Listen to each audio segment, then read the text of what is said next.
ये अगर सस्ता पेंडुलम नहीं होता ना तो शायद मैं हिप्नोटाइज हो जाता। मान लो हमारे पास इस तरीके से एक पेंडुलम है, तो इसका जो टाइम पीरियड होता है, सबसे पहले हम टाइम पीरियड की वैल्यू लिखेंगे।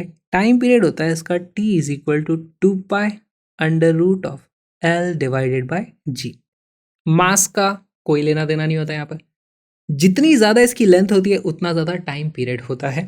तो ये तो हमें समझ में आ गया, और हम थर्मल का चैप्टर पढ़ रहे हैं, थर्मल एक्सपेंशन, तो हमें पता है कि ये जो लेंथ है वो टेम्परेचर के साथ चेंज होगी। टेम्परेचर के साथ लेंथ चेंज होगी तो हमारे इसका टाइम पीरियड भी चेंज हो जाएगा। फील लेने की कोशिश करते हैं। टेम्परेचर बढ़ेगा तो लेंथ बढ़ जाएगी, एक्सपैंड हो जाएगी। लेंथ बढ़ेगी तो टाइम पीरियड बढ़ जाएगा। 1 सेकंड की जगह अब 2 सेकंड लगने लग गए। इसका मतलब पहले pendulum fast fast fast fast इस तरीके से ऑसिलेट कर रहा था, अब बढ़ने के कारण वो धीरे धीरे इस तरीके से ऑसिलेट करेगा। बहुत अच्छे। अगर मैं इसका यूज़ करके घड़ी बना दूं तो क्या होगा? मान लो 1 मिनट में हम 60 बार ऐसे टिक करते थे, अब 60 की जगह 30 बार ही टिक कर पाएंगे। तो मैं क्या बोलूँगा? मेरे 30 सेकेंड हुए यार, 30 कहाँ गए, खो गए? तो मैं बोलूँगा आई हैव लॉस्ट 30 सेकेंड। इस पे बेस्ड एक क्वेश्चन करेंगे तब आपको डिटेल में समझ में आ जाएगा। पहले कैलकुलेशंस कर लेते हैं। तो हमारे पास टाइम पीरियड की वैल्यू होती है, time period is equal to T naught which is equal to 2 pi under root of L naught divided by g. ये है at the temperature of T. अब देखो यहाँ पर थोड़ा सा डाउट है, टेम्परेचर और टाइम दोनों को टी टी मैं नहीं लिख सकता, टी टी हिलना पड़ जाएगा। तो यहाँ पर इसको मैं चेंज करके अब की बार थीटा से रिप्रेजेंट करूँगा। थीटा नॉट इज और temperature, this is temperature. Okay, फिर मैंने इसको गर्म कर दिया, गर्मी आ गई है यहाँ पर, तो हमारा टाइम पीरियड अब हो जाएगा T is equal to 2 pi under root of L divided by G at temperature theta. क्या मुझे कोई रिलेशन पता है? यहाँ पर लेंथ का टेम्परेचर डिफरेंस के हमारे पास डिपेंडेंस पता है। देखो एल की वैल्यू हो जाएगी L is equal to L not 1 + alpha delta theta. Temperature को हम थीटा से लिख रहे हैं इस बार। यही चीज़ मैं यहाँ पर रख देता हूँ, तो मेरे पास क्या आ जाता है? t is equal to 2 pi under root of L naught divided by g, और हमारे पास इस तरीके से 1 + अल्फा डेल्टा थीटा। क्या मैं इसी को लिख सकता हूँ 2 pi under root of L not by G multiplied by, इसको मैंने बाहर निकाल दिया, 1 + अल्फा डेल्टा थीटा, इसकी पावर 1/2 लगा दो। सेम चीज़ है। और ये वाली वैल्यू क्या है? ध्यान से देखो, ये तो हमारा ओरिजिनल टाइम पीरियड है। तो क्या मैं लिख सकता हूँ time period t is equal to T not 1 + alpha delta theta की पावर 1/2। इसको अगर मैं सॉल्व करने जाऊँ तो बड़ी गड़बड़ हो जाएगी, और पूरे के पूरे थर्मल एक्सपेंशन में आप देख ही सकते हो कि हम बहुत ज़्यादा बाइनोमियल अप्रॉक्सीमेशन का यूज़ करते हैं। तो यहाँ पर बाइनोमियल अप्रॉक्सीमेशन कैसे करेंगे? अल्फा की वैल्यू बहुत छोटी होती है, इसकी वैल्यू 1 के कंपैरिजन में बहुत ज़्यादा छोटी है। तो यहाँ पर ये जो पावर होती है ना, वही यहाँ पर आगे आ जाती है, और इसी को मैं अप्रॉक्सीमेटली इक्वल टू लिख सकता हूँ। This is approximately equal to T not 1 + alpha delta theta. यहाँ पर हमने क्या यूज़ कर लिया?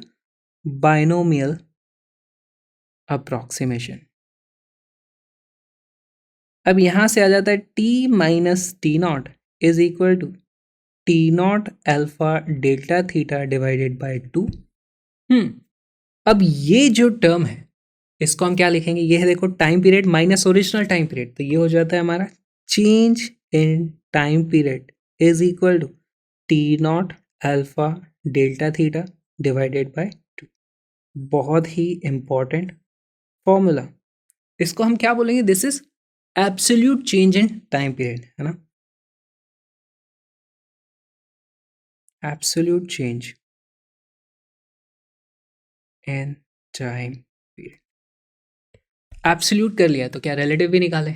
उसके लिए इस टी नॉट को इधर जा करके डिवाइड कर देना है, और कुछ नहीं करना है। तो हमारे पास आ जाएगा delta T upon T not is equal to alpha delta theta divided by 2।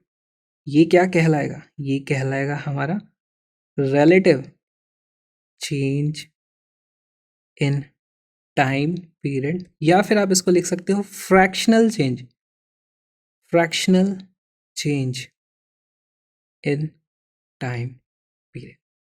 सबने लिख लिया चीज़ें। अब एक काम करते हैं, इसकी और फिर से फील लेने की कोशिश करते हैं। हमारे पास टाइम पीरियड का फॉर्मूला होता है T is equal to 2 pi under root of L divided by g. अगर मैंने टेम्परेचर को बढ़ा दिया, इसका मतलब हमारे पास लेंथ बढ़ जाएगी, इसका मतलब टाइम पीरियड भी बढ़ जाएगा। अब इसको फील लेने की कोशिश करते हैं। मान लो हमने पेंडुलम का यूज़ करके क्लॉक बना दी और 1 मिनट में वो मान लो 5 बार या 50 बार या सिंप्लिसिटी के लिए कह लो अभी 60 बार इस तरीके से टू एंड फ्रो मोशन करता है। अब क्योंकि टाइम पीरियड बढ़ गया है ना, तो ओरिजिनली मान लो वो 60 ऑसिलेशंस करता था, अब वो कितने कर रहा है? सिर्फ कर पा रहा है 55 ऑसिलेशन। इसको हम क्या बोलेंगे? समय उतना ही था 1 मिनट, 60 करने थे 55 ही हो पाया, यानी 5 का लॉस हो गया। तो हम बोलेंगे यहाँ पे lost 5 oscillation. Correct? Okay. Similarly अगर हमारे पास टेम्परेचर कम होएगा तो इसका मतलब लेंथ कम हो जाएगी, लेंथ कम हो जाएगी तो टाइम पीरियड भी कम हो जाएगा। टाइम पीरियड कम हो गया। अब देखो, पहले हम करते थे 60 ऑसिलेशंस, अब हम क्या करेंगे? अब हम कर पाएंगे मान लो 66 ऑसिलेशंस कर रहे हैं। तो इसका मतलब मेरे पास एक घड़ी थी, उसको बोला था कि भाई आपको 60 करने, उसने 66 कर लिए। तो हम क्या बोलेंगे? Gained 6 oscillation. तो ये ऑसिलेशन है या समय है, कुछ ना कुछ गेन हुआ है। ऑसिलेशन की जगह अगर मैं इसको सेकंड लिख देता है ना, इस तरीके से उसका टाइम बनाता मैं, अगर वो सेकंड होता है 1 सेकंड के बराबर, तो मैं क्या बोलता? इस घड़ी ने 5 सेकंड गेन कर लिए या फिर 6 सेकंड लूज कर लिए। इस तरह की बातें हम कर पाते हैं। और यहाँ पर उस बॉब का जो भी टाइम पीरियड है उसका फर्क ना पड़े, इसलिए देखो हम क्या करते हैं, हम यूज़ करते हैं फ्रैक्शनल चेंज का। तो हमारे पास है delta T divided by T is equal to half alpha delta theta. ये हमारा फॉर्मूला है। लेकिन ये फॉर्मूला अभी हमने कैलकुलेशन करी थी 1 टाइम पीरियड के लिए। अगर मुझसे कोई पूछे कि पूरे दिन भर में आपने कितना टाइम गेन किया, कितने सेकंड आपने लूज किए, तो उसके लिए हम क्या कर देंगे? देखो, यहाँ पर हम बोलेंगे कि हमारे दिन भर में यानी कि 24 घंटे में इन 24 आवर, मान लो हमारे पास n ऑसिलेशंस होते थे, है ना, या फिर हमें n टाइम पीरियड्स लगते थे और हर एक टाइम पीरियड में उतना ही चेंज आया है। कितना चेंज आया है? डेल्टा टी का। लेकिन ऐसे कितने डेल्टा टी ऐड होंगे? जितने टाइम पीरियड थे उतने ही ऐड आएंगे। तो यहाँ पर भी हम देखते हैं कि n से n कट जाता है, हमारे पास रिलेटिव चेंज इन टाइम यही आने वाला है। तो हमारे काम का बस यही एक फॉर्मूला है। याद रखने की चीज़ क्या है? टेम्परेचर बढ़ता है तो टाइम लॉस हो जाता है टाइम का, टेम्परेचर कम होता है तो टाइम गेन हो जाता है। वास्तविकता में टाइम उतना ही होता है, टाइम की जो रीडिंग्स हो रही थी, रीडिंग ज़्यादा हो जाती हैं कम हो जाती हैं, ये एक्चुअली इसका वो मतलब होता है। और इस पे बेस्ड एक क्वेश्चंस करते हैं। A pendulum clock loses 12 seconds a day if temperature is 40 degrees Celsius and gains 4 seconds a day if temperature is 20 degrees Celsius. The temperature at which the clock will show correct time and the coefficient of linear expansion of the metal are respectively. तो ये हमें पता करना है। बहुत ही अच्छा सवाल है। वीडियो को पॉज करो, क्वेश्चन को सॉल्व करो।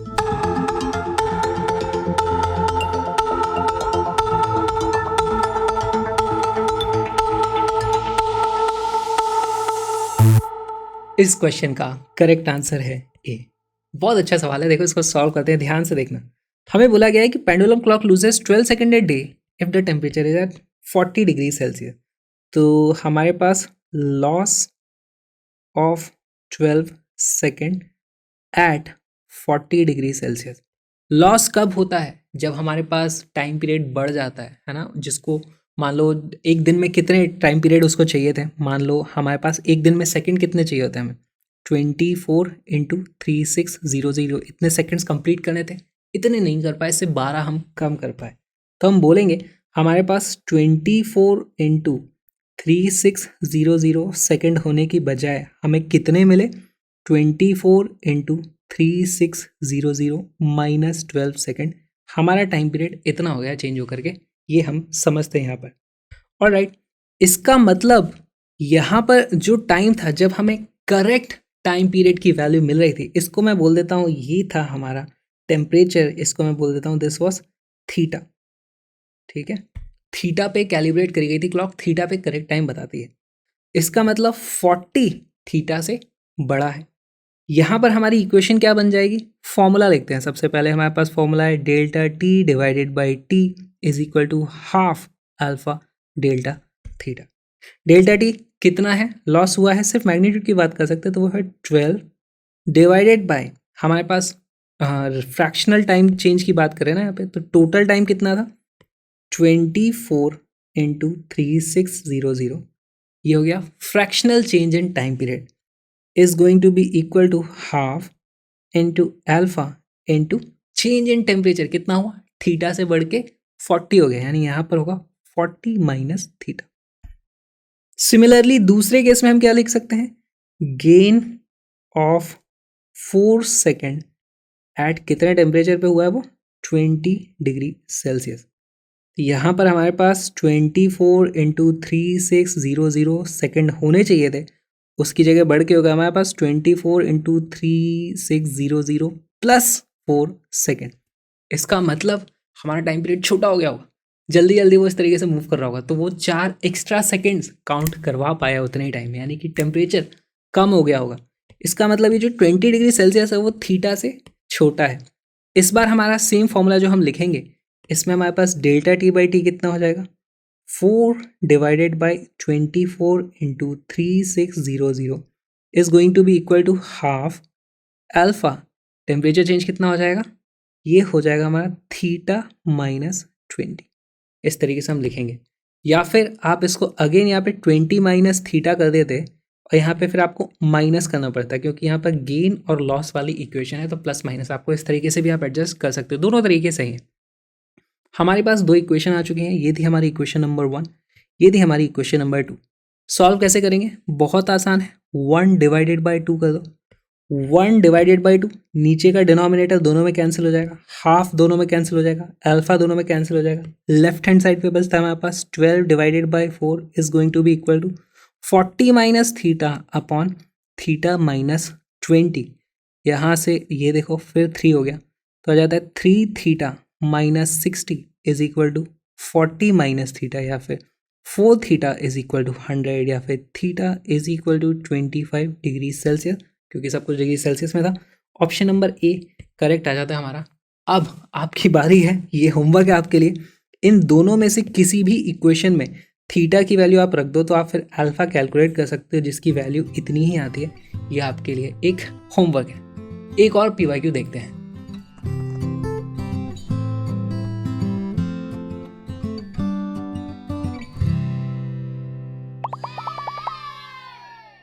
A simple pendulum made of a bob of mass m and a metallic wire of negligible mass has a time period of 2 seconds. If the temperature of the wire is increased and the corresponding change in its time period is plotted against its temperature, the resulting graph is a line of slope s. If the coefficient of linear expansion of metal is alpha, then the value of s is. बहुत अच्छा सवाल है। सिर्फ formula लगा के आपका काम हो जाएगा। फॉर्मूला मैं आपके लिए लिख देता हूँ। हमारे पास जो फॉर्मूला है वो होता है delta T divided by T is equal half alpha delta theta. Video को पॉज करो, क्वेश्चन को सॉल्व करो।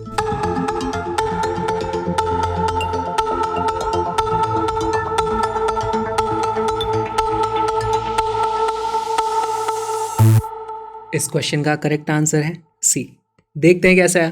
देखो पहले तो ये समझो हमें प्लॉट क्या करना है, हमें एक ग्राफ बनाना है। ग्राफ में हमसे पूछा है क्या है, if the temperature of wire is increased and corresponding change in its time period is plotted against its temperature, तो हमारे पास इस तरफ टेम्परेचर यानी टेम्परेचर को हम लिखेंगे थीटा, इस तरफ है हमारे पास चेंज इन टाइम पीरियड।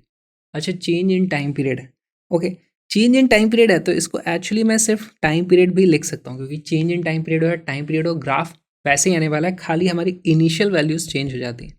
ऐसे क्यों कर रहे हैं हम, क्योंकि उससे हमारा स्लोप चेंज नहीं होता है ना, सिर्फ इनिशियल वैल्यू चेंज हो जाएगी। इस तरीके से लाइन्स आ सकती थी। अब यहाँ पर आप देखोगे हमें पता क्या करना है, स्लोप। स्लोप क्या हो जाएगा, delta T divided by delta theta. हमें ये पता करना है।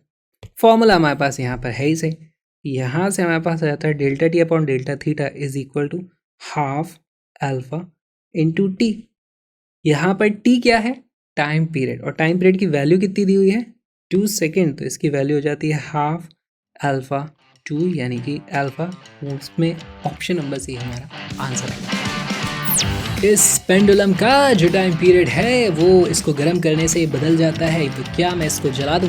अगर मैं इसको जलाऊंगा तो एक्सपेरिमेंट भले फ्लॉप हो जाए, लेकिन स्टूडियो में आग लग सकती है, तो मुझे नया स्टूडियो बनाना पड़ेगा। प्लीज़ मेरे को सपोर्ट करो यार, फ्लैशअप को डोनेट करो ताकि मैं और अच्छे अच्छे वीडियोज़ बना पाऊँ, एक बेहतरीन स्टूडियो बना पाऊँ। हम मिलेंगे अगले वीडियो में।